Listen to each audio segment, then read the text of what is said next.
It landed and pierced Berg, but he couldn't complain long, as pillars of fire were already rising from the ground. "He has your ice abilities as well," Layla said. "That's 3 abilities. Just how strong is Vorden, really?" While using one hand to cast pillars of fire, the other hand would continue to throw ice spears. Berg could only dodge these 2 attacks for so long. "Come on, he has to be running out of MC soon," Berg said.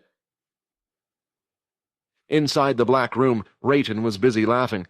"I bet you this guy thinks he can win the match as long as he waits for Syl to tire out." Right now, Vorden contained 3 abilities. Whenever he copied a person's ability, he also copied the amount of MC points in their body. Vorden's ability and Sel's were unique. As long as he had copied an ability, he would be able to change any of the MC cells into whatever type he wanted. This meant he had a huge amount of MC points to use. As the fight continued, Berg could tell that Vorden wasn't tiring out. He needed to act fast. Berg crouched into a fetal position and started to let the fire build up inside him. Then, when the attacks were right by his side, he expanded his limbs and out came a sphere of fire, getting rid of all of the attacks. But now, Berg was panting and sweating hard. It was a last-ditch effort to protect himself, but he really didn't know what to do after this. "Where is Quinn?" Syl asked as he walked over. Layla and Erin were too far to hear any of the words Vorden had spoken, but were worried that he might do something drastic. "Crazy boy, I beg you don't do something crazy," Layla said. "Wait!" Vorden shouted. "Rayton was lying. Quinn is safe. He's somewhere else. Let me take over and I can show you." "You damn rat, Vorden!" Rayton shouted back. "Now I'm going to get my ass handed to me." "I'm tired," Syl said. Now Vorden had finally reached where Berg was standing. "I don't want to make an enemy of you, but you attacked us first," Vorden said. "I'm from the Blade family. It's probably best if our 2 families don't get into a confrontation with each other." As soon as Berg had heard Vorden's second name, he finally understood. The Blade family weren't as big as the Big Four, but that was because they chose not to be. They were a secretive family that didn't choose to have much influence in the world. Because of this, not many knew about them. Berg didn't really understand why, but his father had always said if he was to meet someone from the Blades, to show absolute respect. Berg placed his head in the ground and started to apologize. "I'm sorry. It's my fault that this all has happened. Is there anything I can do for you?" Vorden thought about it for a while. "It's okay, but I'm going to have you hand over your crystals you got today and yesterday over to us," Vorden said, smiling. "Of course." While Erin, Layla, and the others watched this scene, they couldn't believe what was happening. They knew Vorden was an original. They even knew of his family name, but they had never heard of the Blade family before. But for some reason, someone from the Big Four was bowing down to him, apologizing, and even handing over their crystals. "Just who are you, Vorden?" Layla thought. Berg and his group handed over the crystals they had obtained inside a bag. Vorden now had a big grin on his face. Quinn had asked him to try to get as many winged lizard beast crystals as possible, saying he needed them for some reason. And right now in the bag, there were 39 winged lizard crystals in total. Walking over with a skip in his step, Vorden was over the moon about his haul. As Layla peeked inside the bag, she couldn't believe her eyes. "What? I don't understand," Layla said. "How?" "Don't worry about that. I think it's best if we head back and hand these crystals in to be counted towards our score." "But aren't those crystals useless?" Layla asked. "Most of them have already been counted." Each crystal inside had a unique pattern to it. When the crystals are counted, they are placed into a machine that assigns a certain code to each crystal. These unique codes are then added to the team's scoreboard. The whole shelter was under strict instructions to not sell any beast crystals to any students. This was to avoid a group from buying crystals and registering them under their points.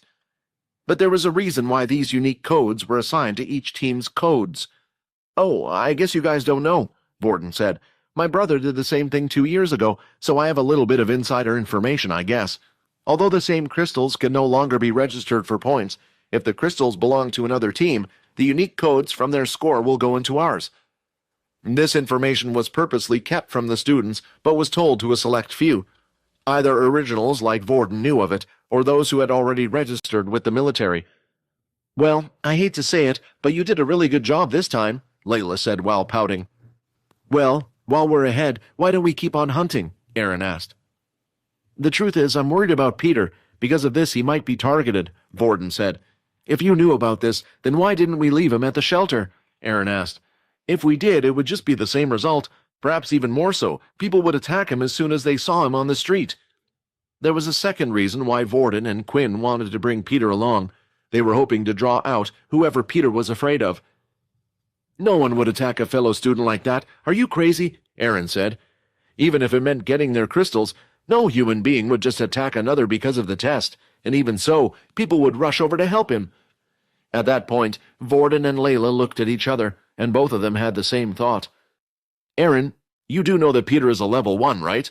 Vorden asked. "What does that have to do with anything?" she replied. It was as the two had thought. Erin was unaware of the treatment that lower levels received compared to everyone else. Erin herself never mistreated lower levels, but just never paid them any attention either. She had one goal, and getting to know them wouldn't allow her to achieve anything. As the three of them started to head back to where the well was, the two of them began to explain to Erin just what happened at the school. "But the strong would never steal from the weak," Erin said. "Just what does that prove? We already know we are stronger than them." Erin just couldn't comprehend why certain people would choose to do such things. "Every person is different," Vorden replied. "Honestly, if we knew all the answers to why people acted a certain way, then perhaps we wouldn't be in the situation we are in right now." At that very moment, Vorden's fear was becoming a reality, as Ben and his group had just spotted Peter inside one of the buildings. As Peter heard the footsteps enter the small little building he was in, he quickly realized that he had no way of escape. "Now this can be nice and easy for you," Ben said. "All we want are those crystals in your bag." As soon as Ben stepped forward, Peter lifted the earth pole towards Ben's face, and then using his ability, transformed the end of it into a sharp tip. "Please," Peter said, "let's not do this. I can't. If you take the crystals away, they'll hate me even more." Tears were now visibly running down his face and falling to the ground. Peter stood firmly, not allowing the spear to move. It was pointed at Ben. "Look, it's Peter, right?" Ben said. Suddenly, Peter's face changed a little when he heard his name. "Do you know why I know your name? We're part of the military, too. In fact, Duke was the one who gave us all the information. I promise you that Duke will reward you if you hand those crystals over to us." Seeing the change in Peter's eyes, Ben thought his words were a success, but when he stepped forward again, Peter decided to go in for a stab. "I said I'm not letting anyone take them," he shouted. As the spear was thrust forward, one of Ben's friends from the side lifted his hand, and with it, an earth wall was placed between the two of them. The wall managed to catch the spear in the center and snap it in half. A few seconds later, a huge club had been swung and smashed the wall into pieces, also hitting Peter and sending him flying back.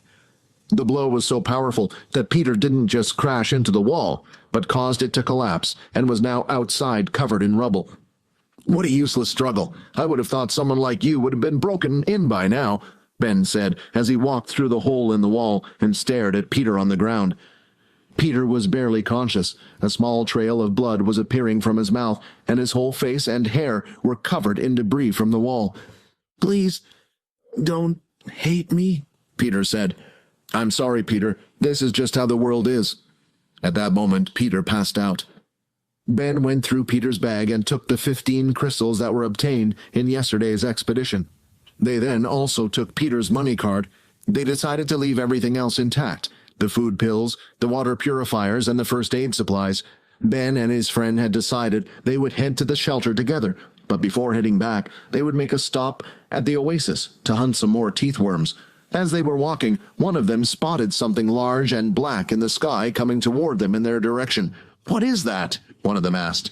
"I don't know, I think it's a spaceship, but I've never seen one designed like that before," Ben replied. The black object drew closer, and it was roughly the same size as a large car. Then finally, just in front of them in the sandy desert, the ship had crashed. "Get out of the way!" Ben shouted. "Do you think they're okay?" "They're lucky the ship didn't blow up," he said. "I wonder what happened." But while Ben's friend had no clue what it was, Ben was visibly shaking with fear. He had seen images of one of these before. "Run! Run now!" Ben shouted. The sphere-like shape opened up, and out stepped what was known as a Dalkey. Out on the sandy desert where the area was mostly covered with rocks and sand, one area looked different today. From the outside, it looked like a dark cloud that was continuously moving and shifting, creating a large dome-shaped space. "What is this?" one of the men said. The three from Ben's group were now surrounded by moving shadows. "Did you see his watch?" another one said. "He was actually level 6. We need to get out of here." Inside the shadow void, Quinn could feel a connection with the shadows. It was hard to explain, but it was as if it was created using a part of his own body. Quinn looked at his stats, and as the system had told him, everything was normal. There was no weakness in the sun. While Quinn was busy checking his stats, one of the men tried to make a break for it. He ran to the edge of the shadow void walls. Out of instinct, as Quinn saw this, he lifted his arm and started to shift the wall of the shadow into some type of arm. When the man was close enough, he tried swinging his dagger at the arm, but when it made contact, his arm started to slow down. They felt like they were trapped. "This guy," Mohawk said. "You saw the number on his watch change, right? He's probably a fake, and besides, being a level 6 doesn't mean he has strong abilities." The other two, hearing Mohawk's words, gave them a bit of confidence. "Yeah, you're right, and he doesn't even have any beast gear," one of them said. "Get him!" Mohawk shouted. The crossbow user pulled out his bow and started to firebolt after bolting toward Quinn. "Shadow equip." Shadows started to form around Quinn's arms and legs, and suddenly they were covered in beast gear. As the first bolt came towards him, he lifted his hand, deflecting the bolt onto the ground. "What? But that was a beast arrow. It wasn't just made out of metal," the crossbow user said. "Just keep firing the thing," Mohawk shouted. He did as ordered, and arrow bolts started to fire one after another. This time, as they came forward, the other user who had remained still had gathered what looked like a small hurricane in his hands, and then at the right moment, he brought his hands forward, and a gust of wind came out with it. "Let's see you deal with this." "Blood spray. 55 of 60 HP. A spray of blood left the palm of his hands and knocked each of the arrows out of the air, causing them to break and fall to the ground. "Now it's my turn." Quinn activated his wind walk on his boots to further increase his speed. While doing so, he used the inspect skill on each one of them. The crossbow user could duplicate items, although each item that was duplicated would only be half the strength of the original. The other student was a wind ability user, and lastly, Mohawk was a level 4 earth user. First, the annoying one. With Quinn's added speed with the boots and his reflexes, it was nearly impossible for the crossbow user to hit him, and then, when Quinn was close enough, he cast out 4 blood swipes, swinging out his arms. With no defense, the 4 attacks each hit him dead in the chest, causing large cut wounds across his chest, and to be thrown onto the floor. 51 of 60 HP. Next was the earth user who was by his side. 1 second, Quinn was in his view. The next moment, Quinn had performed a flash step, and at the same time, hammer struck, dealing a blow right on the chest. His chest piece started to crack until it eventually broke away. 46 of 60 HP. Suddenly, a sharp pain was felt inside Quinn's back. As he turned around, he could see the wind user holding the small little daggers in between his fingers. "I got you," he said. He threw another dagger, and it came out too fast for him to react, hitting Quinn's stomach. 42 of 60 HP. Quinn then looked at the dagger and pulled it out of his body. As he did, the wound slowly started healing as the skin could be seen coming back together, until finally there was nothing left apart from a hole in his military uniform. "You monster!" the student shouted, continuously throwing blades. He managed to hit Quinn repeatedly. Making sure to cover his face with his hands, Quinn rushed forward, not caring for the small blades hitting his body. 38 of 60 HP. 34 of 60 HP. Without realizing it, the student was moving backwards out of fear. As he looked down around his waist, he could see the shadow wrapped around his body. "Now tell me, who sent you, and why did you attack me?" Quinn asked. "I'm so sorry," the wind user said with a stutter. "It was all Ben's idea. He said that we would be able to take care of your level 1s and take your crystals, added to our team's points." The wind user was deadly frightened. Not only had he never seen such a strange ability before, but he was also still trying to decide if the person in front of him was human. "This Ben, does he work for anyone?" Quinn asked. "I mean, we all work for the military, but no one told us to do anything, if that's what you're asking." Quinn couldn't be 100% sure if he were telling the truth or not. but judging by his reaction and how frightened he was, Quinn felt like his words were true. You know, if you increase your charm stat a bit more, you would be able to get these weak-minded people to tell you anything, the system said. Are you kidding me? Quinn asked. No, there are certain skills in your system that will only unlock once you get enough stat points. One of them is a type of mind control for the charm stat.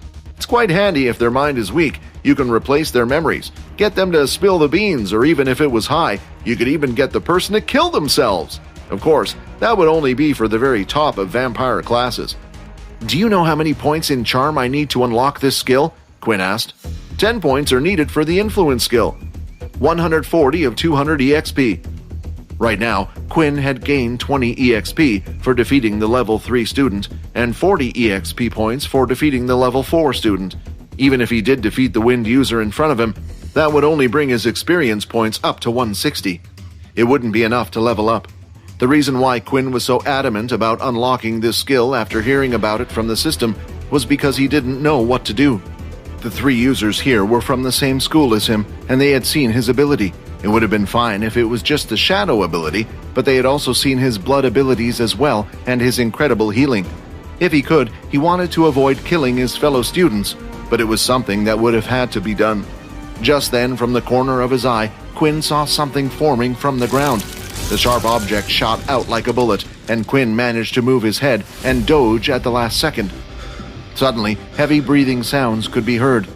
When Quinn looked at the wind user in the shadow wall, he could see that an earth spike had impaled right through the wind user's neck.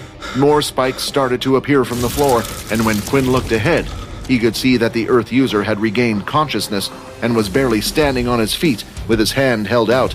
Die, you bastard! He shouted. Thinking about the spike, Quinn felt like he had just avoided death. You just tried to kill me, Quinn shouted, when I was just thinking about sparing your lives. Humans are truly disgusting, Quinn thought. In a fit of anger, Quinn sent out blood swipe after blood swipe. The earth user tried to raise a wall between them, but the wall was far too weak.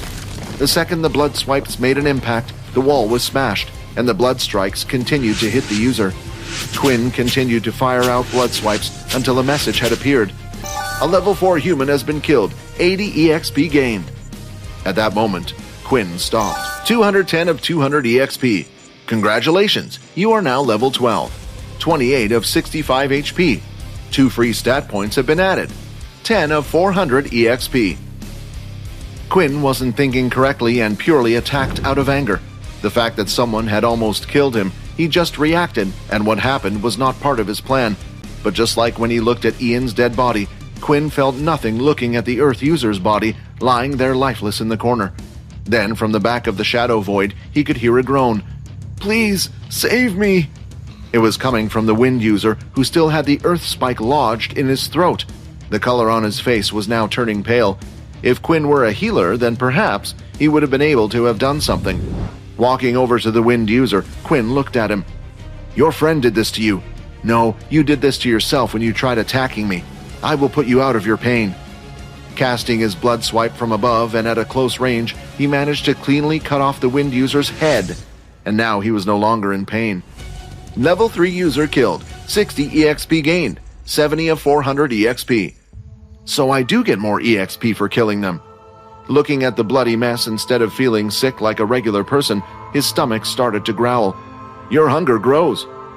During the fight, he had used up a lot of blood and had been stabbed several times, and right now the sweat smell coming off his body was only getting stronger. But his mind felt conflicted. I guess I'm no longer human. 65 of 65 HP. Blood type O has been consumed. 1 free stat point has been added. Before doing anything else, Quinn checked if the free stat point could be put into his charm skill, and just like he thought, it could. He then went on to the next body, the Earth user, and had done the same. After getting everything he needed, he could finally increase his charm points to 10. Charm points 10. New skill, Influence has been unlocked. Depending on the user's charm points and the mental strength of the opponent, the user can influence the person or creature to do their bidding. This includes things such as memory loss, information extraction, and so on. Must make direct eye contact with the target. Looking at the bow user on the ground, Quinn was tempted to just end his life there and get the experience points. However, he felt like he really would have lost a grip on himself if he did. In the end, he decided to try out his new powers, and if it didn't work, he would have to go through with it anyway. Lifting the user off the ground, Quinn slapped him across the face a few times until the man eventually woke up. As soon as his eyes opened, Quinn activated his new skill. Skill influence activated. Skill successful. Around the user's eyes, a small red circle could now be seen, and his body went slightly stiff. "What do I do now?" Quinn asked. "Just say whatever you want, and it will happen. If you ask him a question, his brain will process the information and answer. If you tell him to forget something, he'll forget it. You can even replace the memory, but that's a little risky to be honest, and doesn't work well if he gets pulled in for questioning." Quinn did as the system said and gave out his instructions. "I want you to forget everything that happened today. You never saw me, and you never met me. You just came out to hunt some beasts, and I want you to go back to sleep." The color around the man's eyes returned to normal, and he quickly went back to sleep as Quinn had ordered. Quinn then tried to cancel the shadow ability, and slowly from above, the shadow started to shrink and disappear. The shadow started to slowly clear and shrink back until it all went right underneath Quinn's feet. "You are being hit by direct sunlight. Your stats have been reduced by 70%. Immediately he felt sluggish, and his head started to hurt. Once his MC points had returned, he was sure to use Shadow Cloak to cover himself and get out of the sun. Then, just as Quinn was getting ready to set off, he spotted black smoke off in the distance. "Isn't that next to where Peter was?" Vorden and the others started to make their way through the dry, harsh desert. Eventually, after walking through the desert, they could finally see the small well area in sight. "That's where Quinn said to meet them, right?" Layla asked. "Yeah, they said they would be here." But just then, Vorden stopped and looked down at the ground. Rubble from one of the buildings could be seen everywhere, but what shocked him the most was Peter.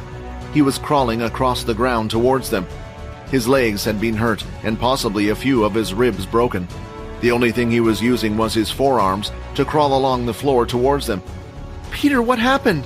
Layla asked as she came rushing over and knelt by his side. "I have to," Peter mumbled.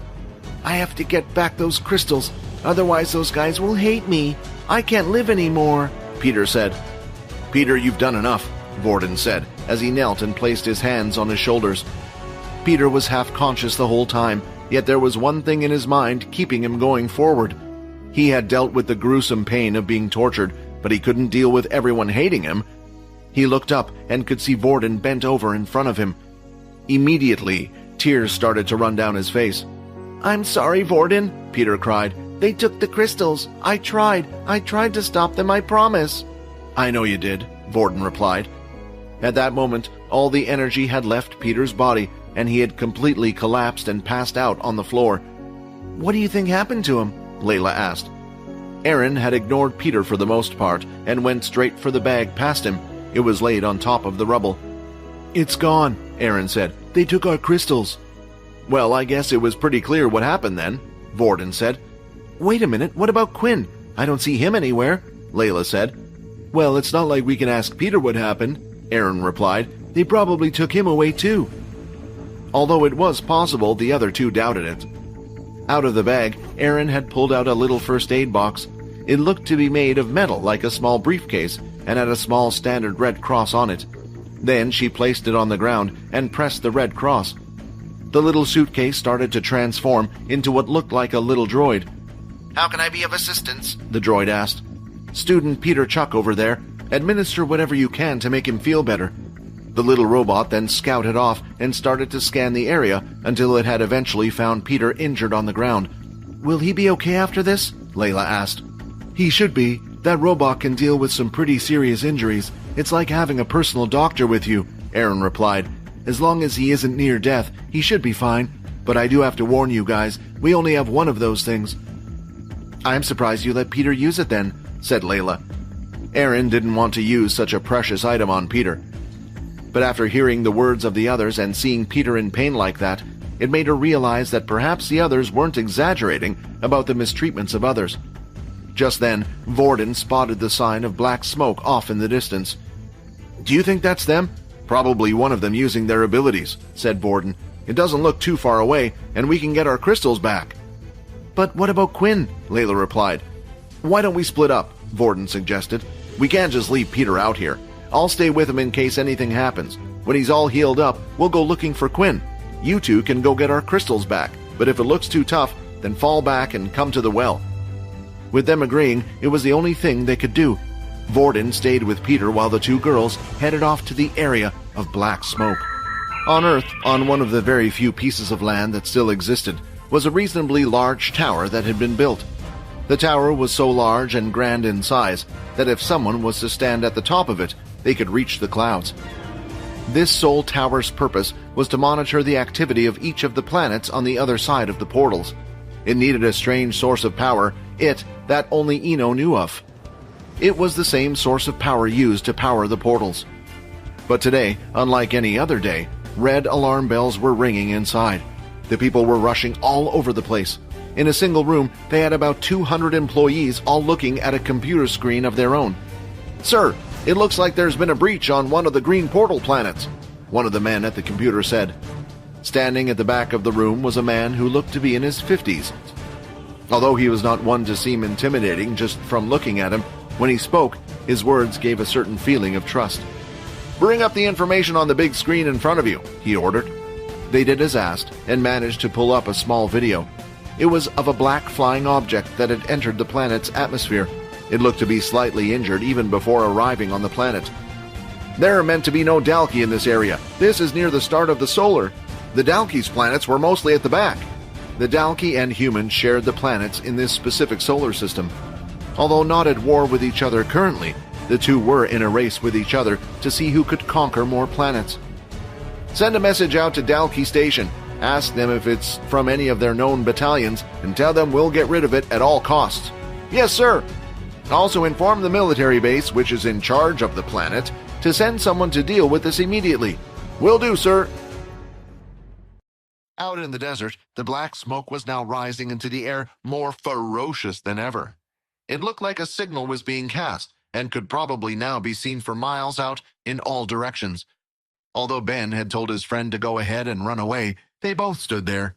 As the Dalki got out of the ship, they felt like their eyes couldn't leave such a powerful being for even a second. As Ben looked at the Dalki, he noticed that it had a single spike coming from the back of its spine. This was good news, as they had learnt the fewer spikes they had meant, the weaker they were. "Maybe we have a chance," Ben shouted. "It's too late to run now, but if we face it together." Ben reached for the club on his back and pulled it out. "Are you ready, Hugo?" he asked. After asking his question, no words were heard, and a few seconds later, a thud sound was heard. As he turned his head, he could see his friend's body lying there in the sand, dead. Ben didn't even know what happened. Out of fear, he charged in with his club held in his hand and used all his strength to smash down at the beast.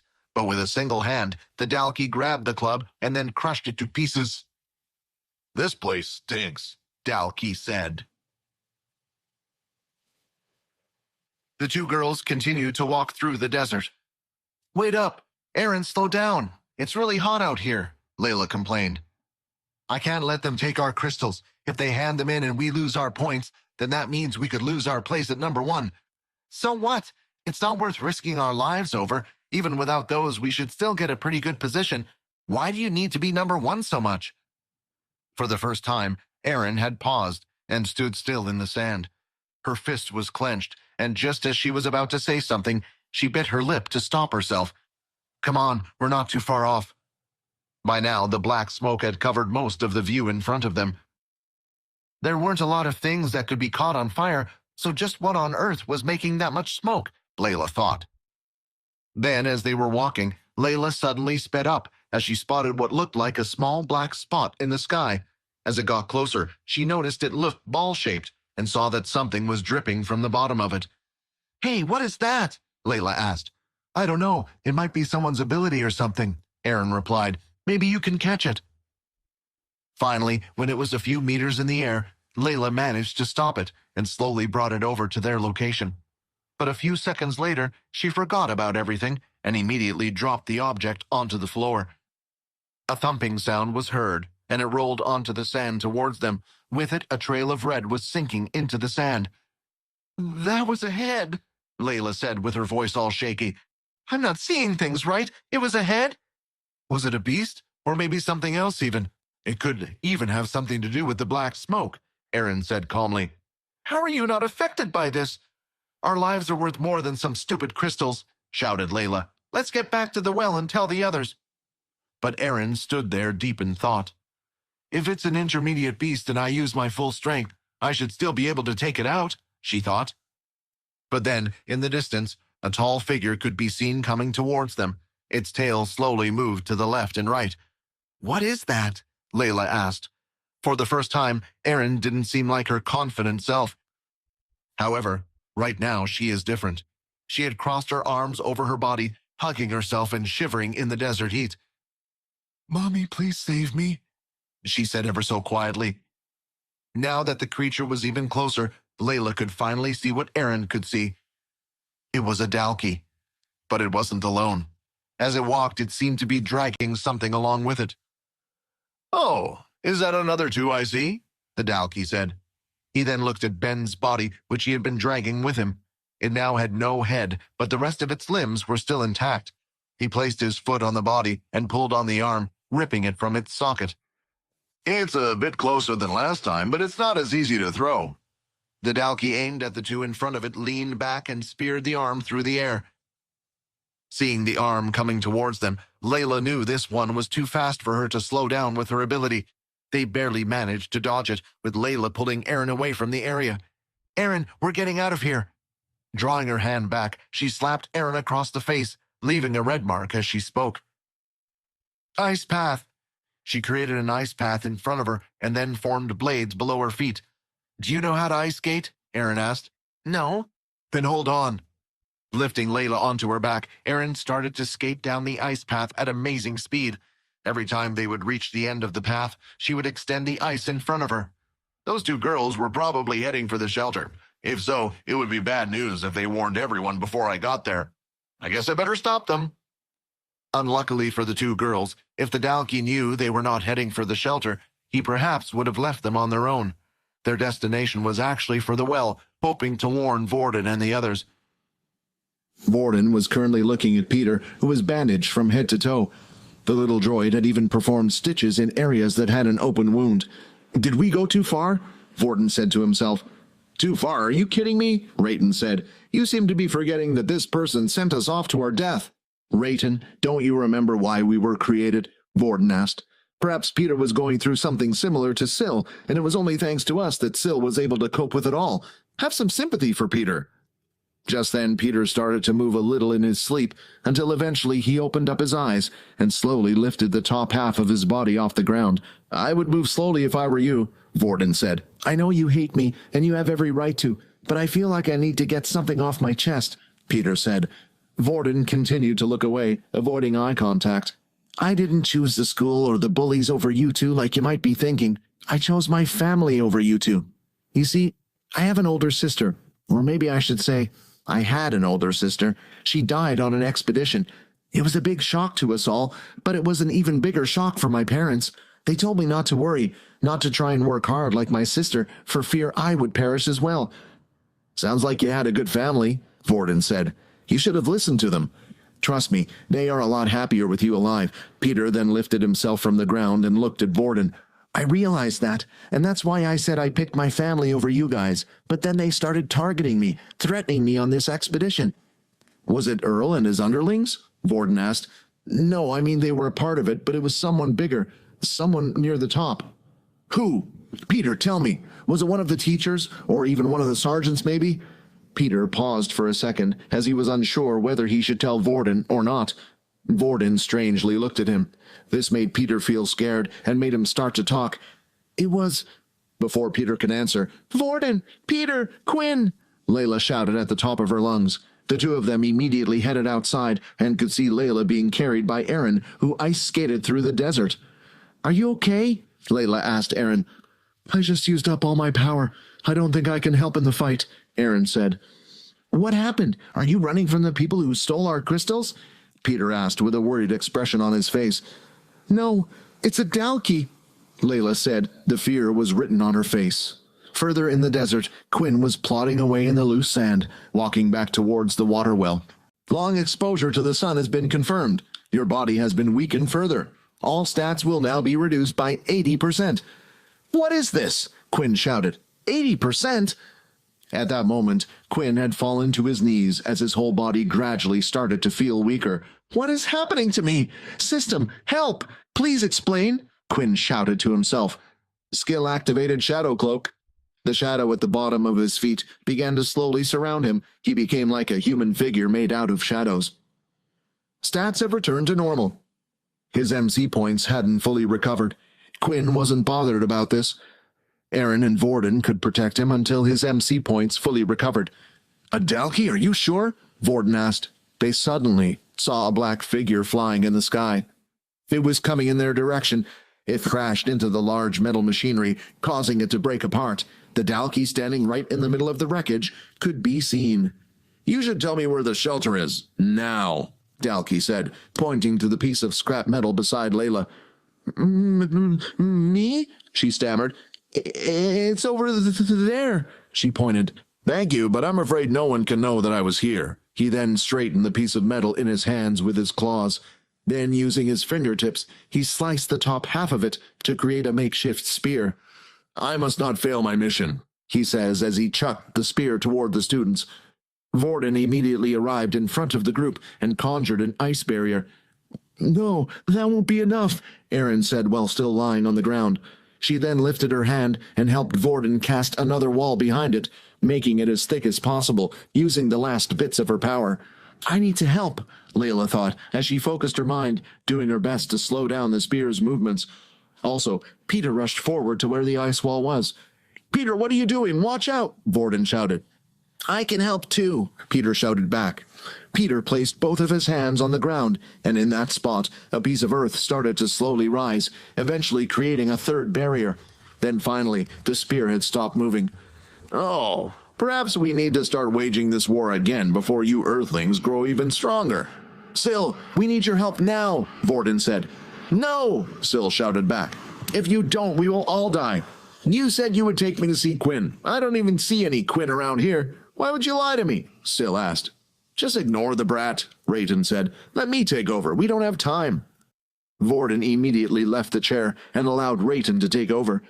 The Dalkey then rushed forward, and at that moment, Rayton placed both of his hands on the ground, and a trail of ice materialized, heading straight for the Dalkey's feet. Hey, ugly! Rayton shouted at the Dalkey in an attempt to provoke it. When that ugly thing stops moving, fire all the arrows you have at it, he shouted to Layla.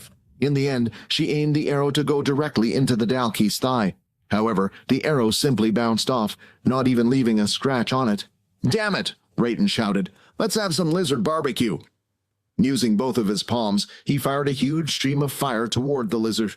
But then, the intensity of the flames started to decrease at an alarming rate, as if they were being sucked away by something.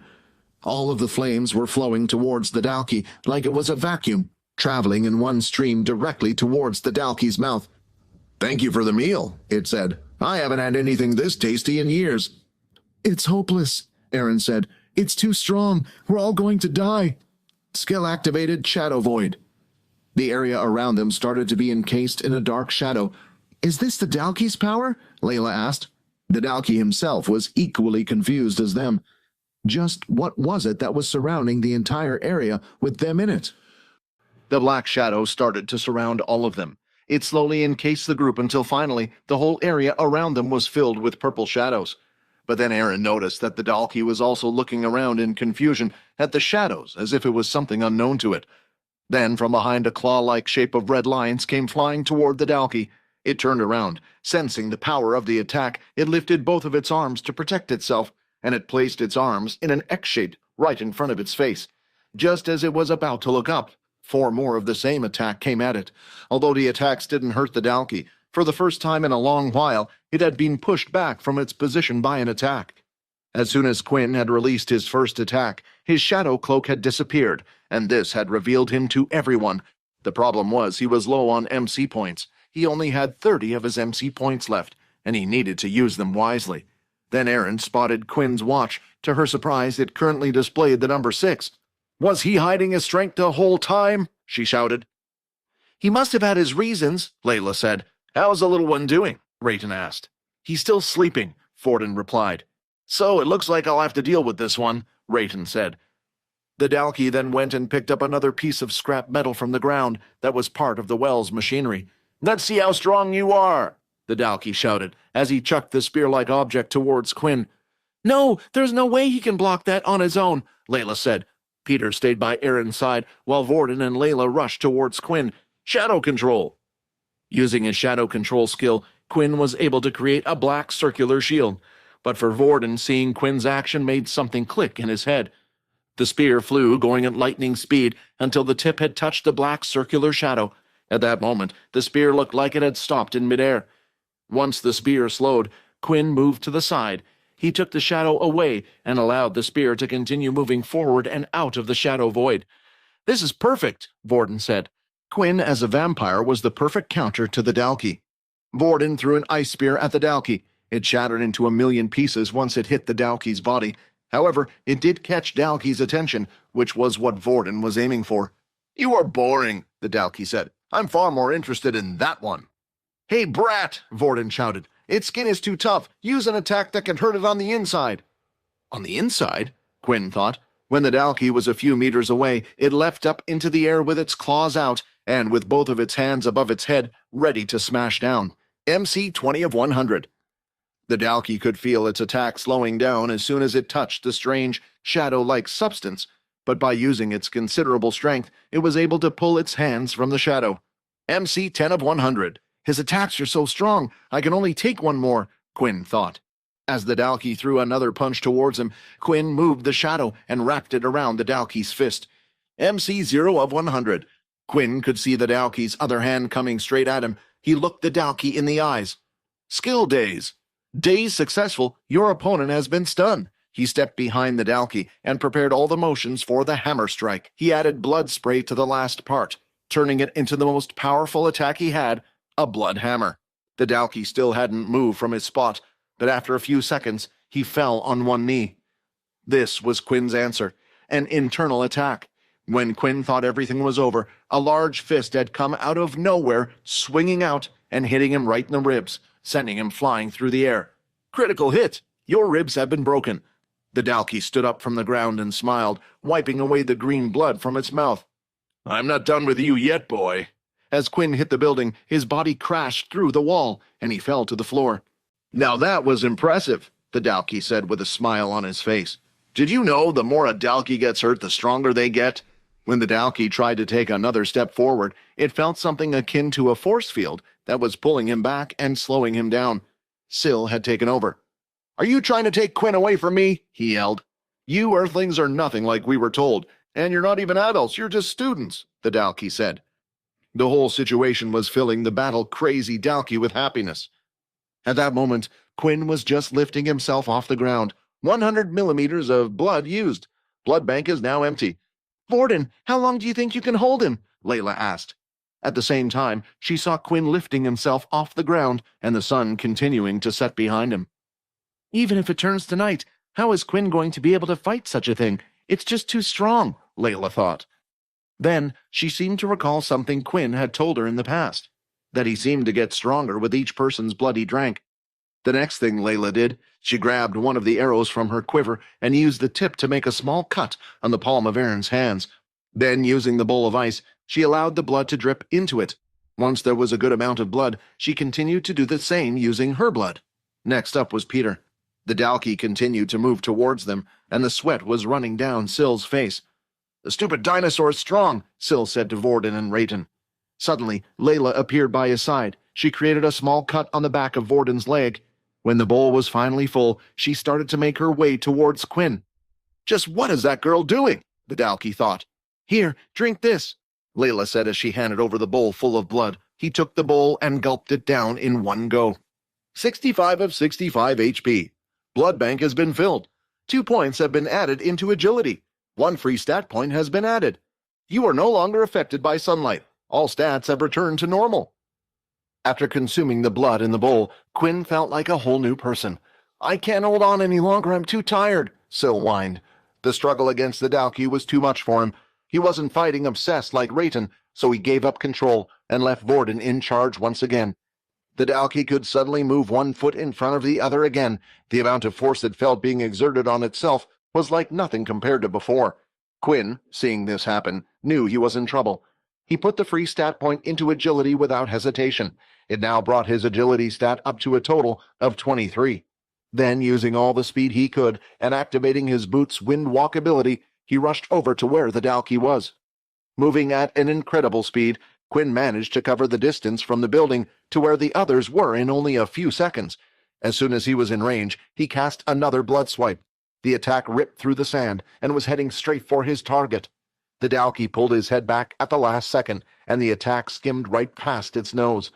"But how is this possible? I'm certain you should be at the death's door by now," the Dalkey said. The Dalkey charged towards him. A swing made its way to his head. Quinn ducked down and threw out a punch, performing blood spray at the same time, taking advantage of the close range. 60 of 65 HP.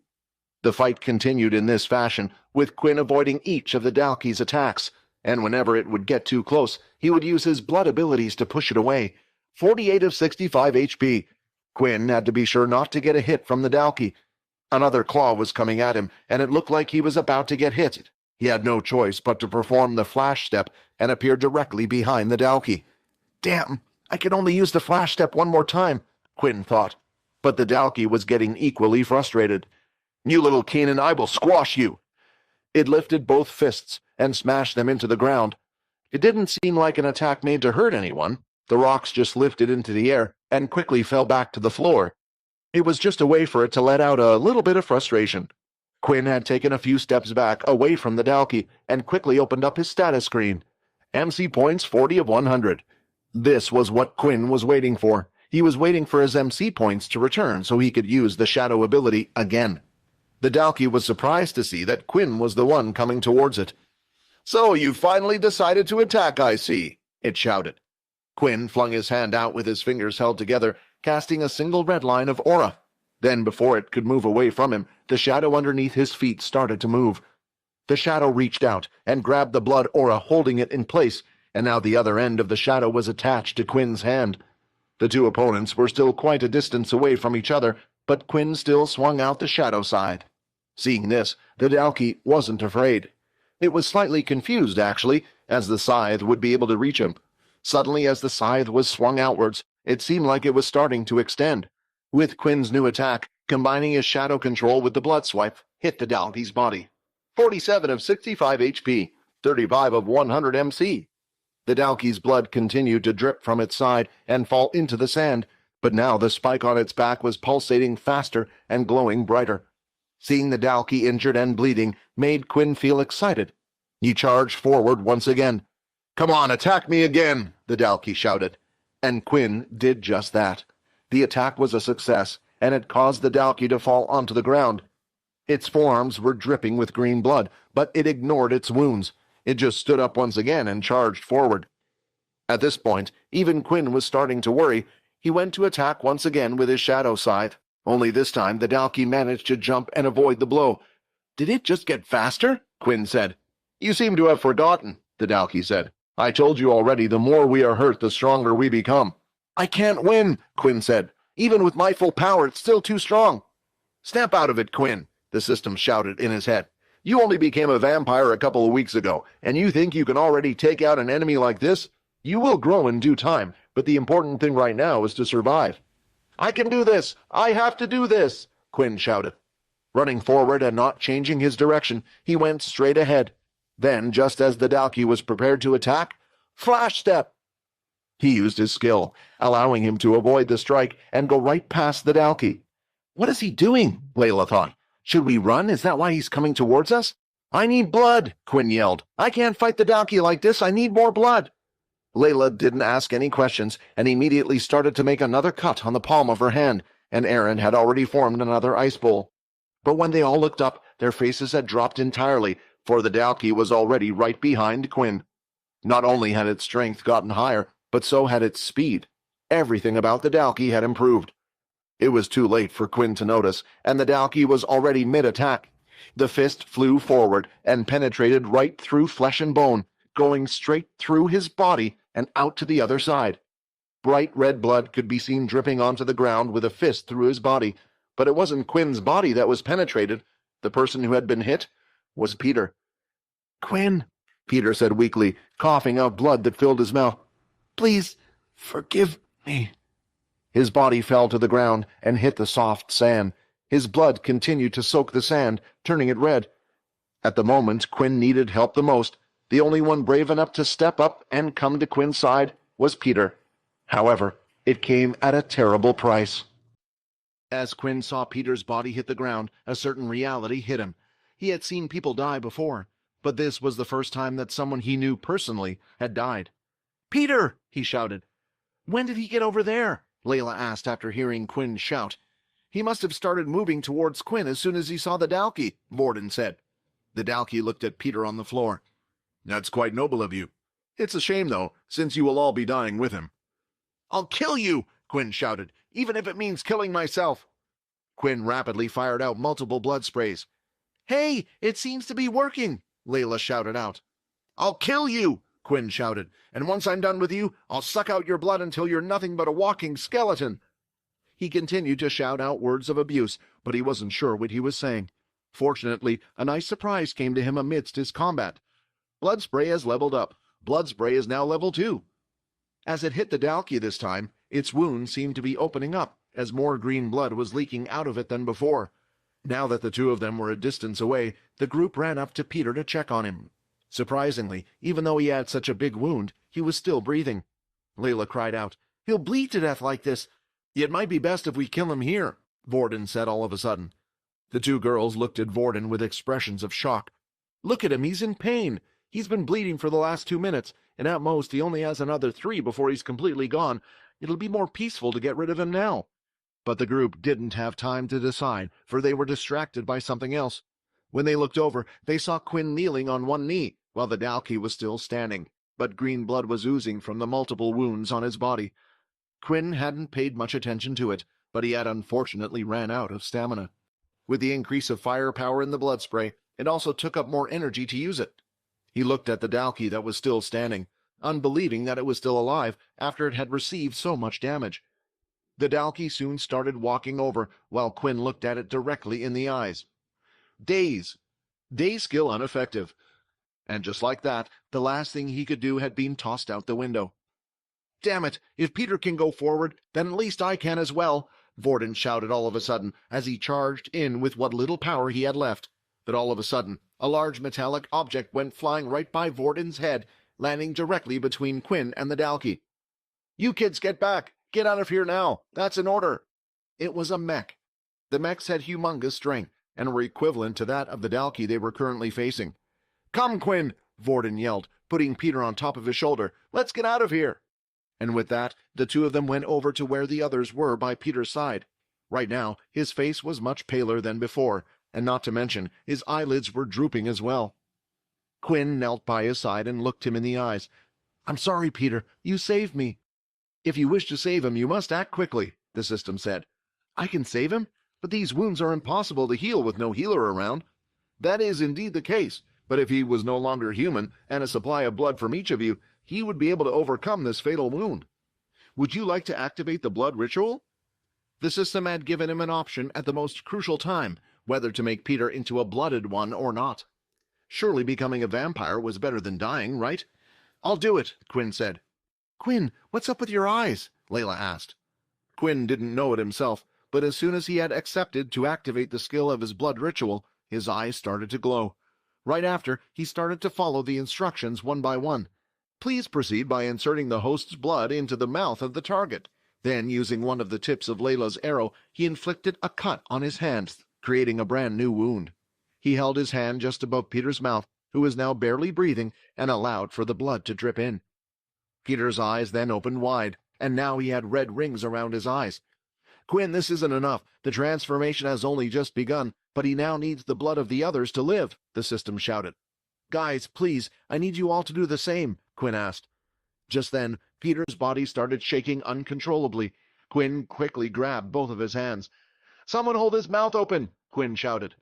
Vorden quickly moved to the top of Peter's head and held his mouth open wide. The others did as instructed, and each one squeezed out the blood from the previous wound they had made before, reopening them. Finally, a result. The wound around Peter's stomach started to heal as his cells slowly patched them together. It was at a speed unseen unless one was using a healing ability. "What magic is this?" Erin said out loud.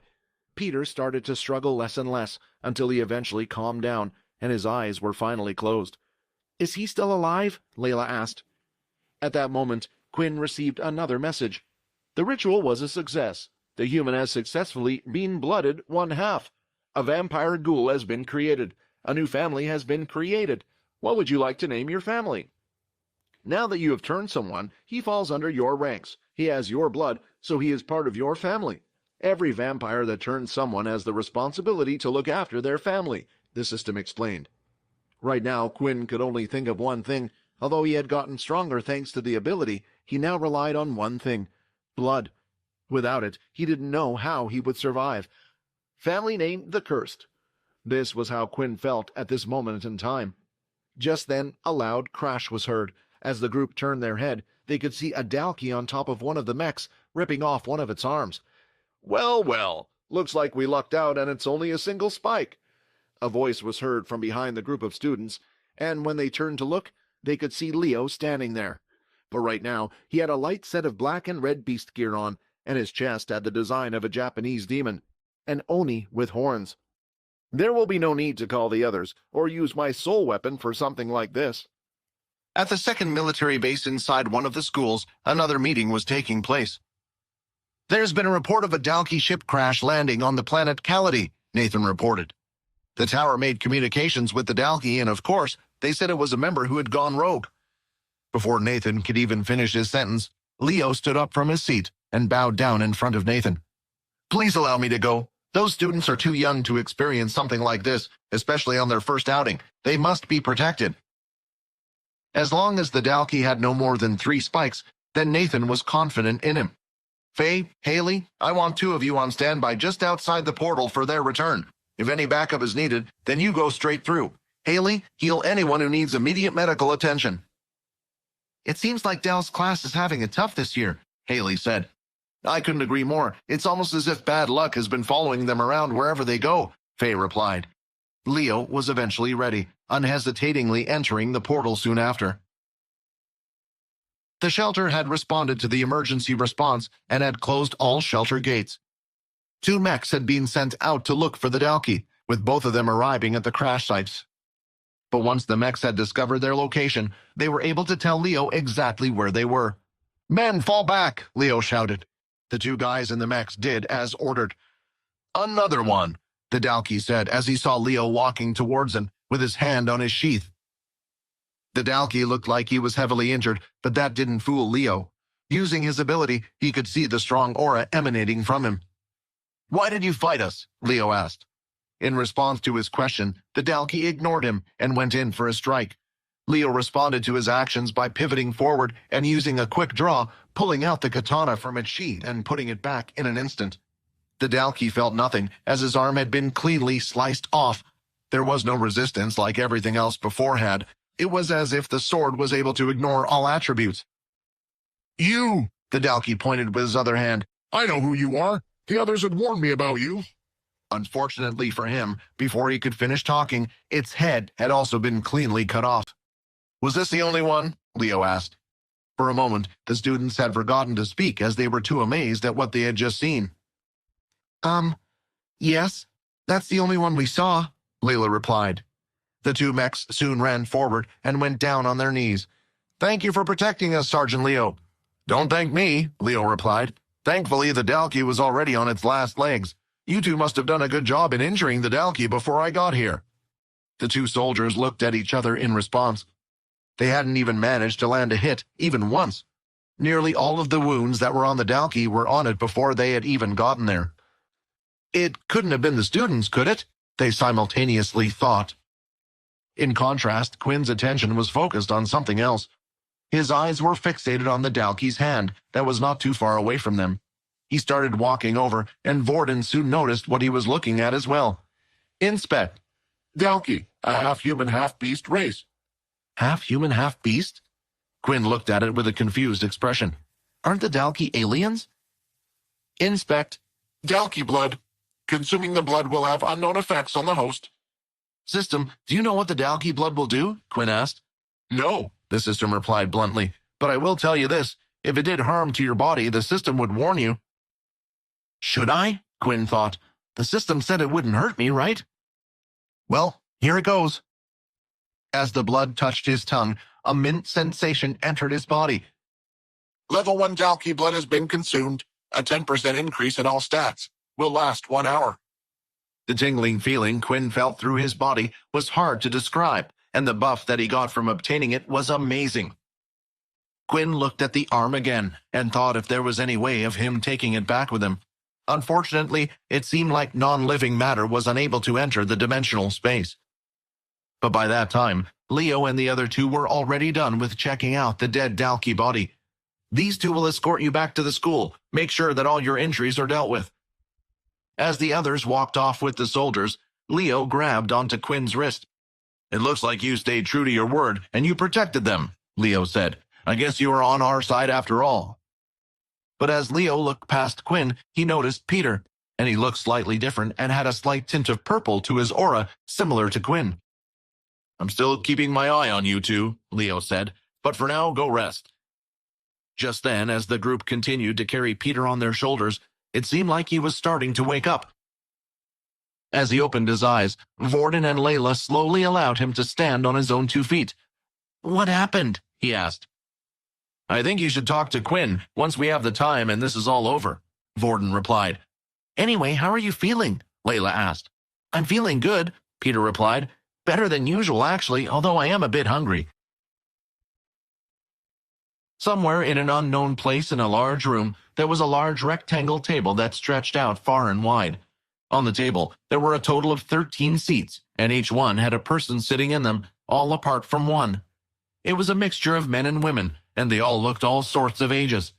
But they all had one thing in common as they sat in their seats, and that was their red-colored eyes. Behind each of the seats was a single purple-colored flame, just behind them attached to the wall, and behind the empty seat, there was one that had been lit up as well.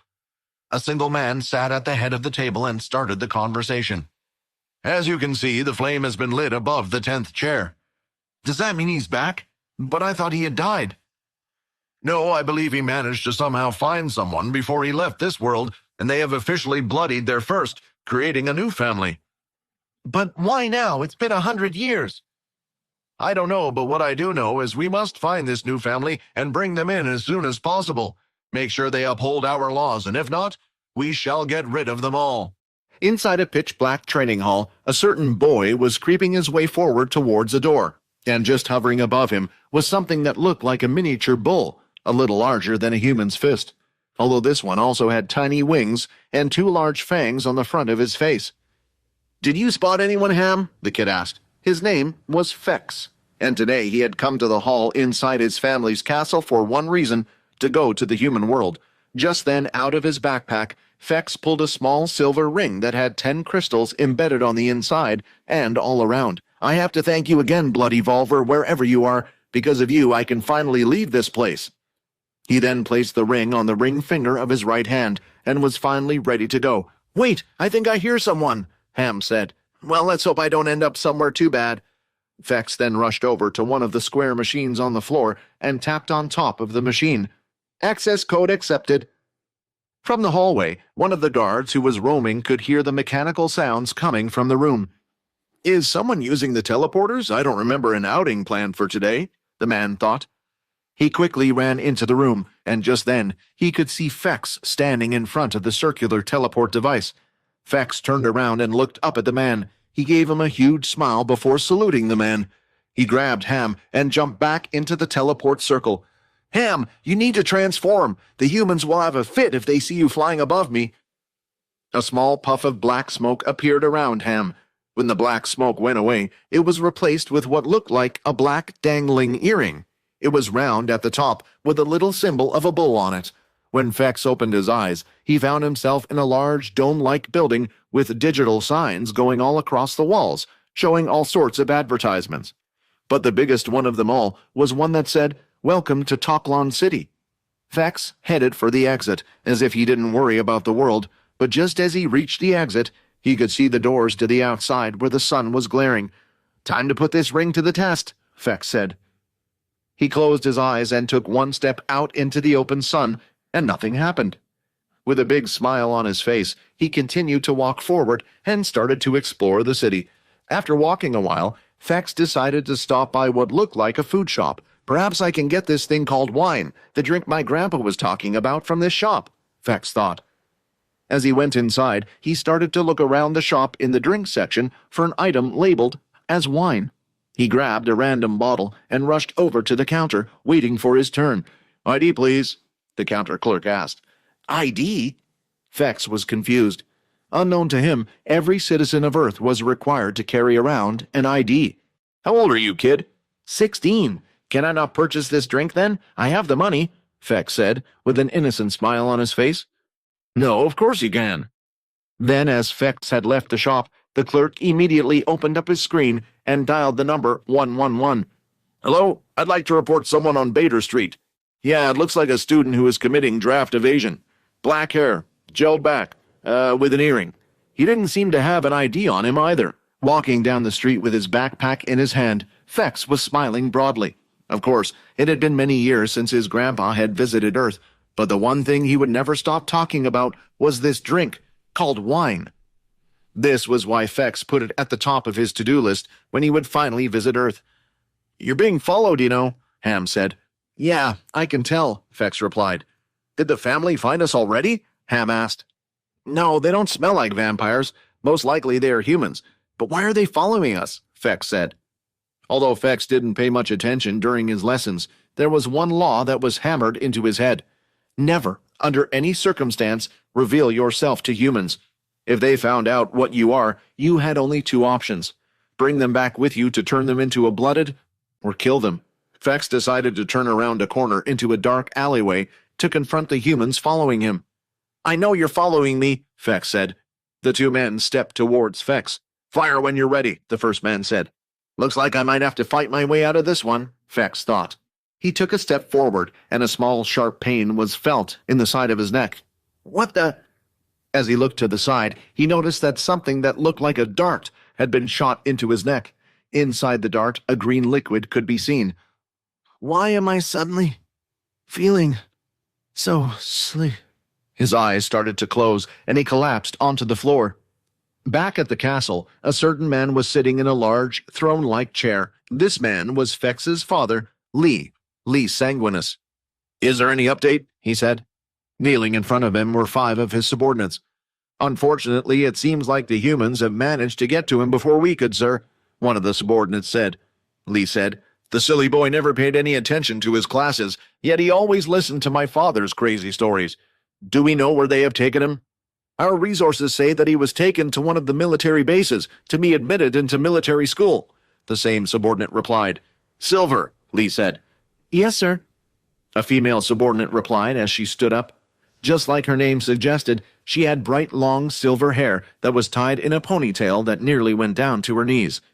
"As you are the faithful blood knight of the Sanguinus family, I task with retrieving and returning Fex to us." Silver then bowed down once again. "I shall complete my task without fail." The meeting had ended, and each of them had left the room, leaving Lee with his thoughts. Perhaps this will be a good learning experience for him. Remembering his own time on Earth, a rage inside his body started to consume him, and the glass he held in his hand shattered to pieces. It will teach him just how cruel those damn humans are to the other worlds. All of the students from the expedition had been gathered and were taken to the first-year assembly hall. All they could do was talk to one another and speculate why the expedition had been canceled. A student spotted black smoke in the distance in the desert. It seemed like it was coming from a ship. "That's right, I heard it might have been a Dalkey." All Faye could do was clench her fist. The report had stated that they had found both Hugo's and Ben's bodies out in the desert.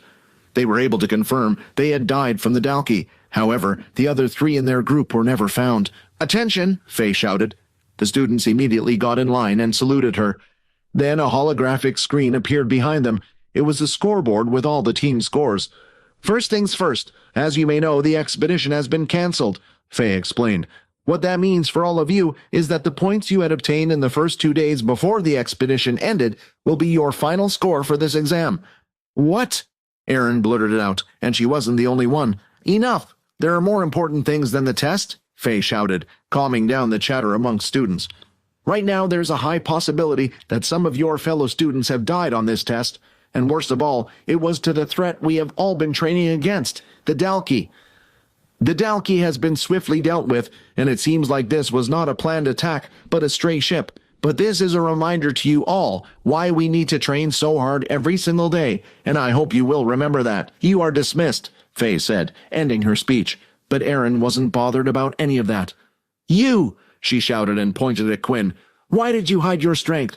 If you had fought with us that day instead of hiding under that umbrella, we would have gotten a better score. And what's with your strange power? How did you heal Peter? He should have died. No more excuses. I want answers for everything that happened," she screamed. "If you were that strong, then why didn't you help?" Tears streamed down her face. "I think it's best if we all head back to our room," Layla said. "We can explain everything there, and I'm sure Peter has a lot of questions of his own." While the first-year students were being informed of what happened, the three generals were having a meeting of their own. Nathan, the head of the first years, Duke, the head of the second years, and the last general, Mike, who was head of communications. "I wonder how many of your students would have died on that expedition if it wasn't for that Sergeant Leo of yours," Duke said. "I doubt you even have the strength to take on a Dalkey yourself." "Are you upset because you can't bribe him to come over to your side with one of those Earth ability books of yours?" Nathan replied. "It's a pity that your tactics of recruiting only work on those weak-minded fools." But then the one person who could calm them down entered the room. The door swung wide open, and a middle-aged man wearing a business suit came walking in. "We welcome the head general," they all said at once. The head general proceeded to sit down in his seat as he brought up an initial report for all three of them to see. "We all know these odd attacks have been happening on our beast planets for a while. Every single time an attack takes place, they seem to be getting closer and closer to our starting planet." "Do you think they're aiming for the city station?" Mike asked. "For now, I believe these solo Dalkey are just sent as scouts. They have no clue how strong we have become in this time frame, and they have no clue what security measures we have. But I fear this may mean that the war will be starting again soon. In a couple of weeks, we have a visit from Mr. True Dream, which means I will need you to prepare some students for him." The three generals gave awkward glances at each other as they heard this piece of news. "Duke, I expect you to do well like you always have," the head general said. It was already night, but there was still some time left for the group to talk before their curfew would start. Therefore, they all decided to head to the boys' room to discuss what on earth had happened during the fight with the Dalkey. The three boys promptly sat on Vorden's bed, while the two girls sat on Quinn's. "I suppose I should be the one who starts explaining first," Quinn said while standing up. He moved towards the center of the two groups. "Recently, as you may all know, Vorden and I have entered the Red Portal planet. While we were there, I discovered a strange ability book, one that allowed me to control shadows.